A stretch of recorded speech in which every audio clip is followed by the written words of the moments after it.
Hello friends, welcome back to Shikshak Path from aspiration to teacher. कैसे हो आप सभी? तो दोस्तों, कल की क्लास में हमने बायोडाइवर्सिटी यानी जैव विविधता से कुछ क्वेश्चन सॉल्व कर लिए थे। आज हम उसी सीरीज में टेट में बायोडाइवर्सिटी से आए हुए क्वेश्चन सॉल्व करेंगे। तो चलिए शुरू करते हैं आज का सेशन। सारे क्वेश्चन कल हमने सॉल्व कर लिए थे। यहाँ तक क्वेश्चन सॉल्व हो गए थे, तो चलिए आगे देखते हैं आज। क्वेश्चन में पूछा गया है, निम्न में से कौन जैव विविधता का प्रकार है? ऑप्शन है सामाजिक विविधता, सांस्कृतिक विविधता, प्रजातीय विविधता या फिर आर्थिक विविधता। इसका करेक्ट आंसर है ऑप्शन सी, प्रजातीय विविधता। ये जैव विविधता का प्रकार है।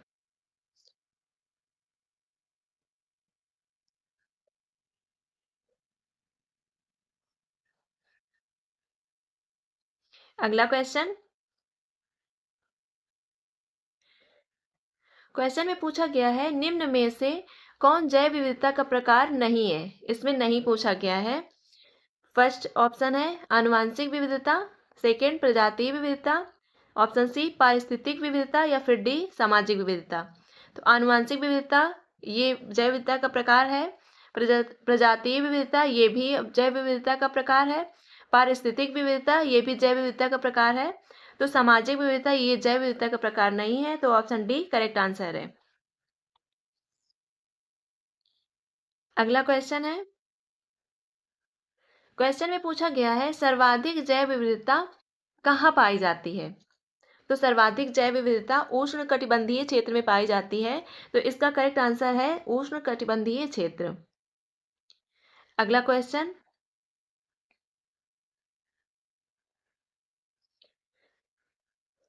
क्वेश्चन में पूछा गया है, भारत में सर्वाधिक जैव विविधता किस क्षेत्र में पाई जाती है?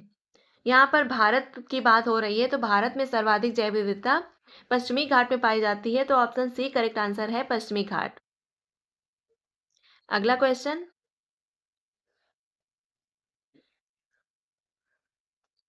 क्वेश्चन में पूछा गया है, किसी एक क्षेत्र आवास में पाई जाने वाली जैव विविधता को क्या कहते हैं?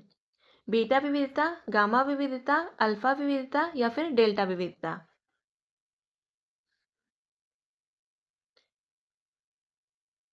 तो किसी क्षेत्र आवास में पाई जाने वाली जैव विविधता को अल्फा विविधता कहते हैं। करेक्ट आंसर है ऑप्शन सी अल्फा विविधता। अगला क्वेश्चन देखते हैं। क्वेश्चन में पूछा गया है, विश्व में सर्वाधिक जैव विविधता कहाँ पाई जाती है? यहाँ पर विश्व की बात हो रही है, तो विश्व में सर्वाधिक जैव विविधता उष्णकटिबंधीय वर्षावन में पाई जाती है। ऑप्शन सी करेक्ट आंसर है उष्णकटिबंधीय वर्षावन। अगला क्वेश्चन।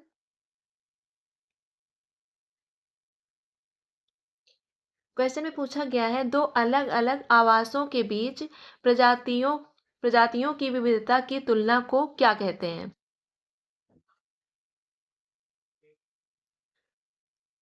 तो दो अलग अलग आवासों के बीच प्रजातियों की विविधता की तुलना को बीटा विविधता कहते हैं। यहाँ पर ऑप्शन बी करेक्ट आंसर है बीटा विविधता।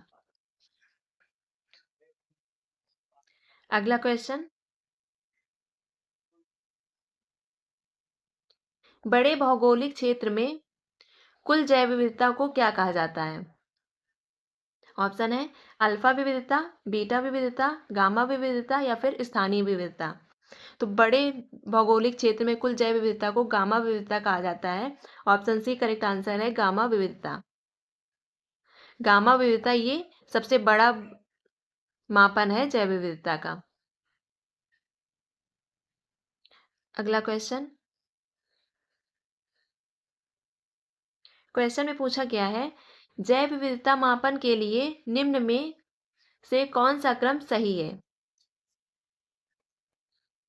तो जैव विविधता के मापन के लिए सबसे छोटा होता है अल्फा, उसके बाद फिर बीटा, फिर गामा, सबसे बड़ा होता है गामा। तो ऑप्शन सी करेक्ट आंसर है अल्फा, बीटा और गामा।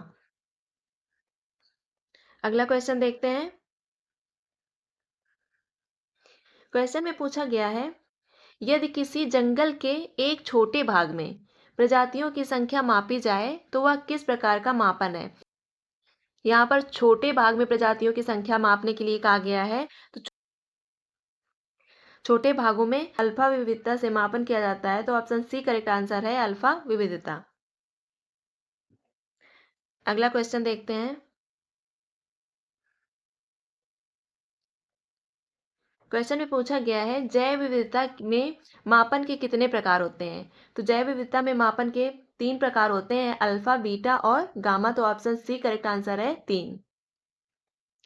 अगला क्वेश्चन देखते हैं।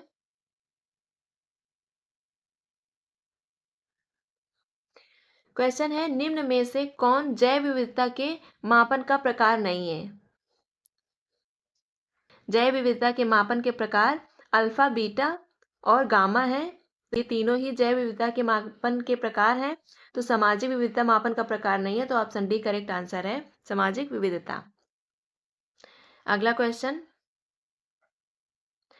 क्वेश्चन में पूछा गया है, जैव विविधता मापने के गणितीय सूचकांकों में से कौन सा एक स्थानीय स्तर पर किसी समुदाय आवासीय क्षेत्र में औसत प्रजाति विविधता को दर्शाता है। ऑप्शन है बीटा विविधता, गामा विविधता, अल्फा विविधता या फिर डेल्टा विविधता। इसका करेक्ट आंसर है ऑप्शन सी, अल्फा विविधता। अगला क्वेश्चन।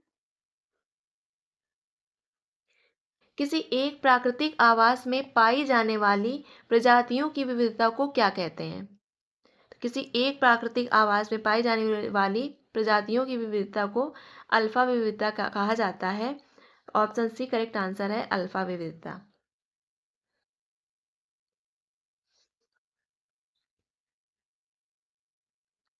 क्वेश्चन है, जैव विविधता की हानि का मुख्य कारण क्या है। वृक्षारोपण हानि का पूछा गया है, तो वृक्षारोपण हानि का कारण नहीं है, तो ये गलत हो जाएगा। प्राकृतिक आवास विनाश या फिर संरक्षण कार्यक्रम, ये भी गलत है। वर्षा, ये भी गलत है। करेक्ट आंसर है ऑप्शन बी, प्राकृतिक आवास विनाश जैव विविधता की हानि का मुख्य कारण है। ऑप्शन बी करेक्ट आंसर है। अगला क्वेश्चन देखते हैं।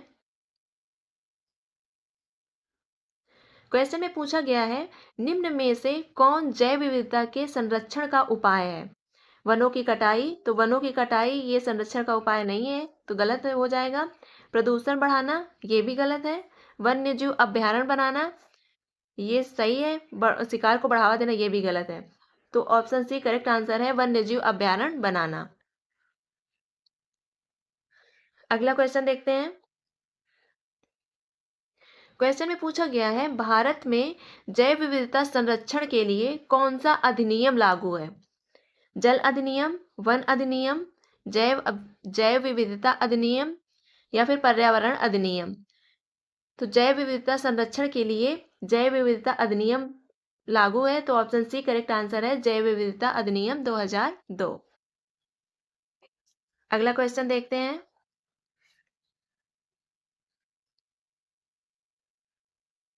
क्वेश्चन में पूछा गया है, जैव विविधता का सबसे महत्वपूर्ण पहलू कौन सा है। प्रजातियों की संख्या, आनुवंशिक विविधता, पारिस्थितिक संतुलन या फिर जैविक संसाधनों का उपयोग। इसका करेक्ट आंसर है पारिस्थितिक संतुलन। ये सबसे महत्वपूर्ण पहलू है। ऑप्शन सी करेक्ट आंसर है। अगला क्वेश्चन है। क्वेश्चन में पूछा गया है, जैव विविधता का संरक्षण मुख्यतः कितने तरीकों से किया जाता है। तो जैव विविधता संरक्षण 2 तरीकों से किया जाता है। पहला है इन सीटू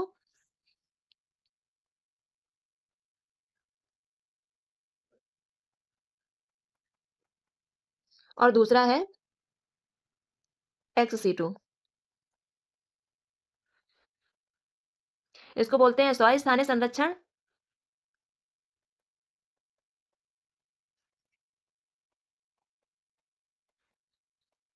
इसको बोलते हैं बाह्य स्थानीय संरक्षण।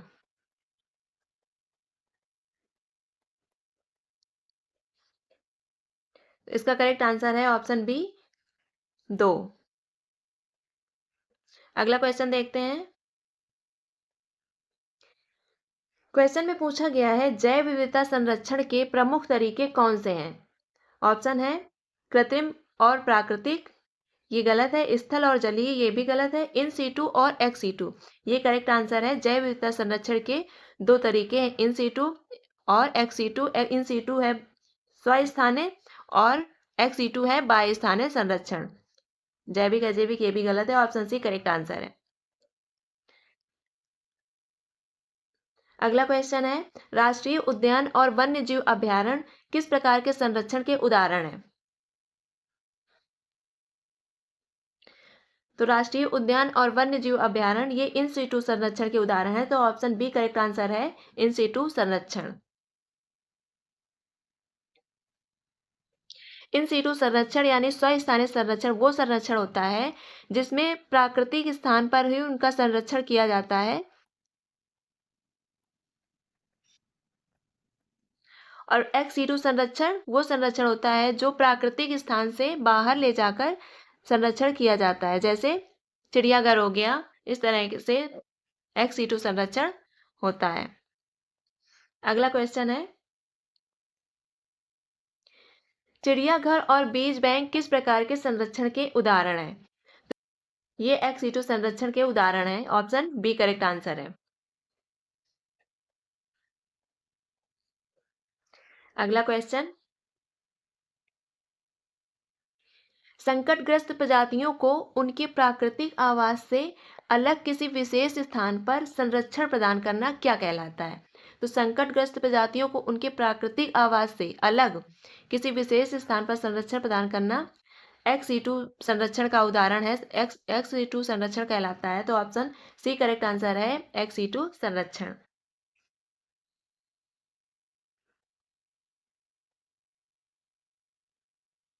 अगला क्वेश्चन है 1988 की राष्ट्रीय वन नीति के अनुसार मैदानी क्षेत्रों में कितना वन क्षेत्र होना आवश्यक है।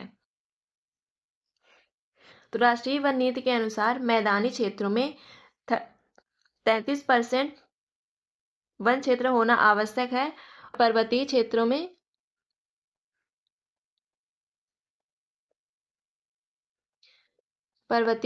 में 66% वन क्षेत्र होना आवश्यक है।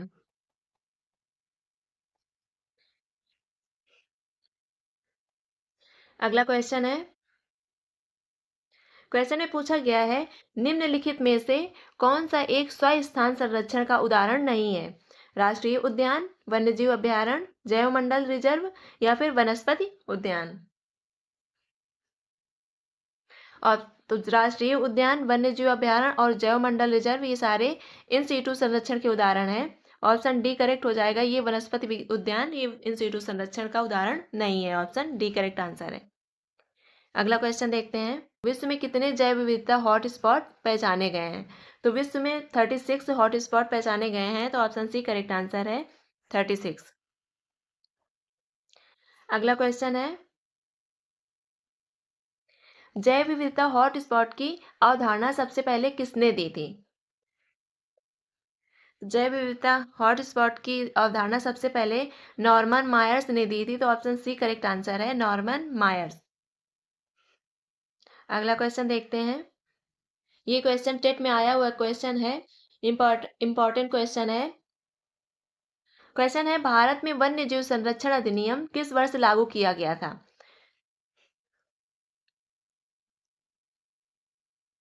इसका करेक्ट आंसर है 1972। 1972 में वन्य जीव संरक्षण अधिनियम लागू किया गया था।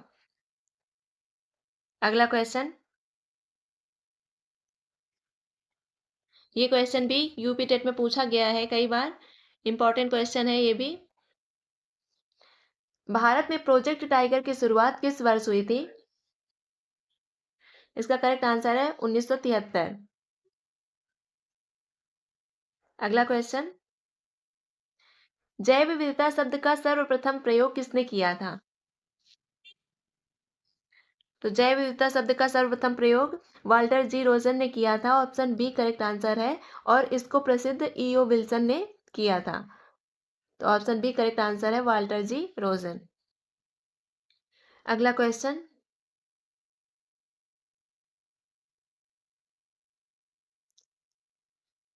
क्वेश्चन है भारत का प्रथम national centre for marine biodiversity किस शहर में स्थित है?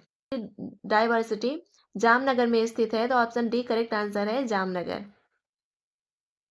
अगला क्वेश्चन है भारत में साइलेंट वैली किस राज्य में स्थित है?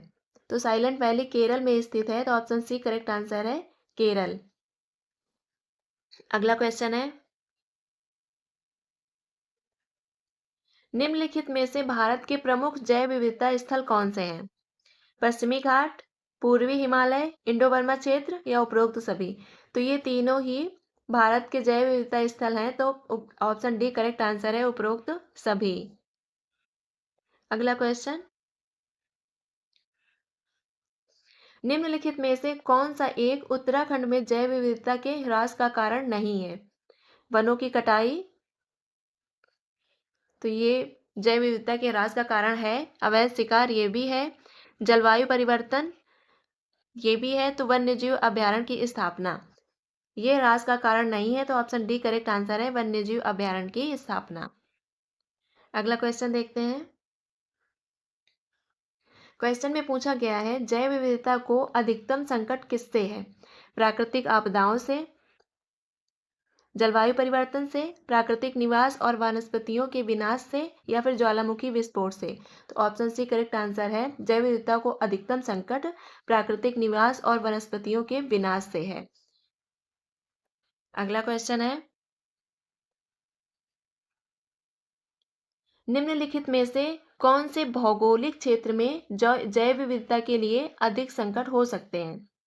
घने उष्णकटिबंधीय वन क्षेत्र, मरुस्थलीय क्षेत्र, ध्रुवीय क्षेत्र या फिर औद्योगिक एवं शहरी क्षेत्र? तो अधिकतम संकट औद्योगिक एवं शहरी क्षेत्र से हो सकता है। ऑप्शन डी करेक्ट आंसर है। तो आज के लिए बस इतना ही। तो आज हमने जैव विविधता से क्वेश्चन सॉल्व किए। इसी तरह की प्रैक्टिस करने के लिए वीडियो को लाइक करें, चैनल को सब्सक्राइब करें और दोस्तों के साथ शेयर करें। मिलते हैं अगले वीडियो में। Thank you for watching.